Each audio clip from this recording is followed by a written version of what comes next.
And you mentioned your childhood passion. What was it that initially led you on the path to working for NASA? I think everyone has a different journey, and mine was not what many of my colleagues were, of how they got to NASA or to other aerospace entities like SpaceX.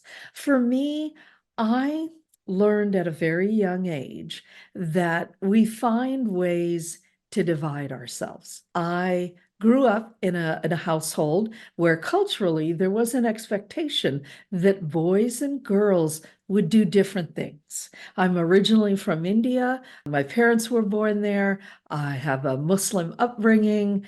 And so often there's a sense that this is what the boys will do and this is what the girls will do. And of course, I didn't understand that at all. I was like, why does it make a difference whether I'm a boy or a girl?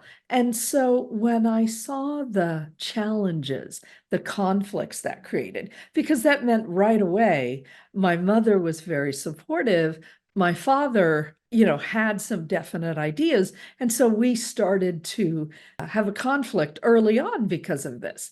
So that made me think, I would like to do something that brings people together instead of separates them. And at the time that I was growing up were the late Apollo missions and the early space shuttle missions. And at that time, pre-internet and all of that, people would watch the launches together and read the newspapers and talk about it. And so I gradually realized that space was something that the whole world would do. Even now, when we talk about landing on the moon, I was speaking in Mexico for one of the anniversaries of the moon landing.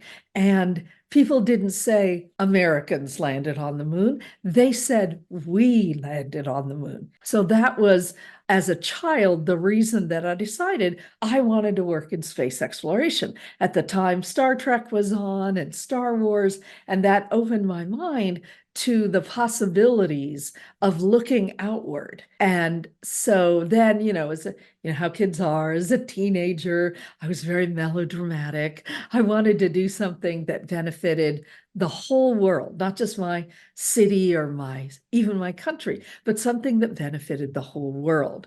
The last piece of this is a few years later, as I was thinking through this, Carl Sagan's Cosmos television series came on, the original Cosmos, every Sunday night, and it would show these amazing space exploration stories. And that's where I first learned about robotic space exploration. I am not an astronaut, and I actually never wanted to be, because what I learned was before we send people, we send robotic spacecraft.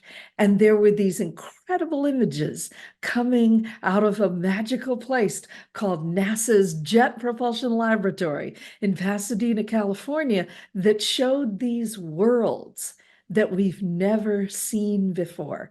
So when I was 14, I decided I wanted to work at NASA's Jet Propulsion Laboratory in Pasadena, California, and that's actually where I work today. So I've And been very lucky. the rest is history. That's The rest is history. incredible.